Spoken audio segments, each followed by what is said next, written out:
Welcome, ladies and gentlemen. OKIA is coming out to drop a bombshell, as what he is saying is that William Ruto is not an empire or a king. And so, whatever he's doing when it comes to the judiciary, it is going to be a nightmare. As OKIA was having an interview today, is coming out directly to respond to William Ruto when it comes to what he said, that there are certain judges, that some individuals from the Azimio opposition or outside the opposition who are coming out to sponsor cases against his government and are coming out to bribe the judges.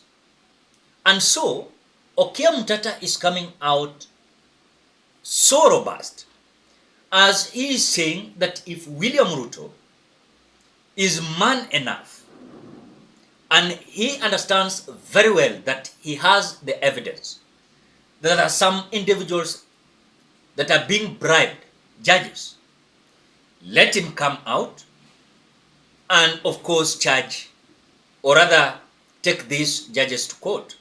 Let the court decide if these judges are not truly doing whatever it is expected of them.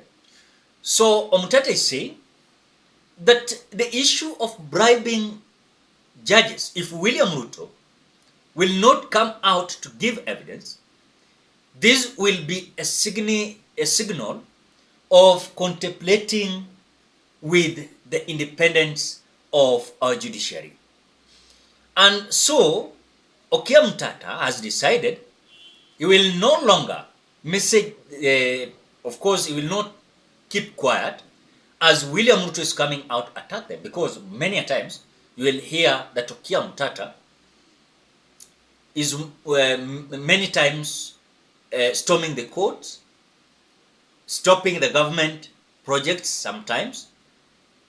But when look at even several cases, OKIA has been always following the government bumper to bumper. So this is whatever OKIA is coming out to tell us. So before we watch OKIA, please, I have noticed that we are watching the video, but we are not liking the video. Please consider liking this video. When you like this video, you automatically support the work of this channel. Please consider liking this video, you subscribe, you comment, and you share. Watch the video, then continue. Every human being is defined by two critical things: the freedom to be heard and the right to a fair hearing. Thus, liberty steadily walks on two legs: a free press and an independent judiciary. History has no evidence of tyrannical governments that have coexisted with these two vital institutions. And inevitably, an attack on one simply precedes an assault on the other. Since the independent judiciary in Kenya is under attack by the Kenya Kwanza government, I am sure that the next target will be our free press, and that should concern every Kenyan. Another poignant lesson from history is the futility of appeasing tyrants and strong men. After being appeased, despots always gain the strength they need to dominate and plunder, because the dominant human emotions that lead to appeasement are fear and despair. The only medicine for tyrants and strong men is to fight them back. They must be resisted by all means.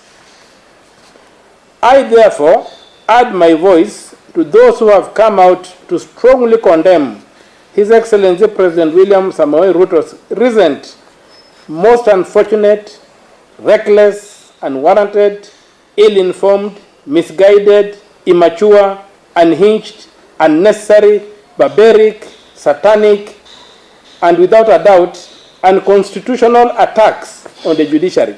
It is therefore an equally grave matter if the President does not have any evidence to support his alarming allegations. And from the look of things, he doesn't have an iota of evidence against the people he has accused of engaging in bribery. Otherwise, he would have handed the lot over to law enforcement and thrown the book at them. He would not have presented himself before the public as a comical contradiction on two unstable stilts, spewing fire and brimstone through his mouth, but flailing his hands helplessly, hanging by the skin of his teeth onto an incoherent and pro-imperialist development. Now, when it comes to the issue of this judiciary, I think William Ruto is getting it wrong. There is no day that you can come out and praise the judiciary, and then another day you will come out and hit the judiciary. When they are doing what you are expecting is favoring you, you praise them. When they do something opposite to your expectation, you hit them. But William Ruto's statement, when it comes to corrupt judges, he must come out and give evidence so that these people can vacate the judiciary. But it will be not, of course, possible if William Ruto will not come out and serve the court with evidence that kuna majudges ambao ni corrupt. So I've realized again that William Ruto wants to squeeze the judiciary in a tight corner, that everything is going to be out of his knowledge. You can't decide on anything without consulting him. That is whatever William Ruto is telling us. You cannot do something without consulting William Samoei Ruto. Number two, William Ruto wants that every case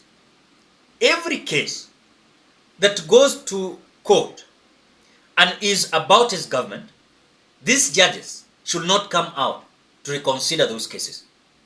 That is according to William Ruto. He wants these cases to be seen like adamant. It is not in the framework of the law. And so if you are expecting to accuse the government of the day in court, you cannot succeed because they are controlling them. At the same time, we are just keenly watching whatever William Ruto is going to do, because he said, mambo ni matatu. Wale majudges corrupt, lazima wasafirishwe, wafukuzwe, ama wapeleke binguni. That is whatever William Ruto said the other time. But at the same time, that was the statement of William Ruto. I want to concur with OKIA that this country is not for William Ruto. He must respect the rule of law. We are being governed with the constitution. And of course, this constitution was not supported by William Ruto. So it is simply a burden to William Ruto to come out and of course say that he's going to follow the constitution of the Republic of Kenya, which for me, it is a burden for him. At the same time, this issue of judiciary is hitting hard across the Republic of Kenya. Kenyans are no longer trusting again the judiciary because of what William Ruto said. If now I have a case, it means that I will prepare myself with a bribe, or else I'm not going to succeed with my case. That is it.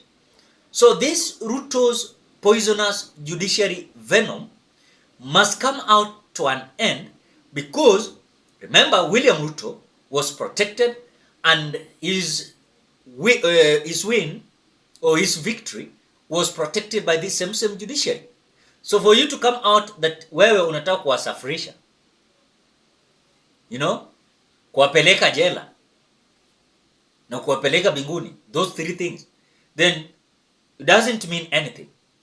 Many people, they have come out to attack William Ruto, telling him that, remember, these are the same people who came out protecting you. Why are you coming out to fight them? So this Ruto's poisonous judiciary venom is literally going to kill him, because politically, because he's a man that wants to contain all the independent institutions in his political bucket, and that is his decision. Ladies and gentlemen, what do you think?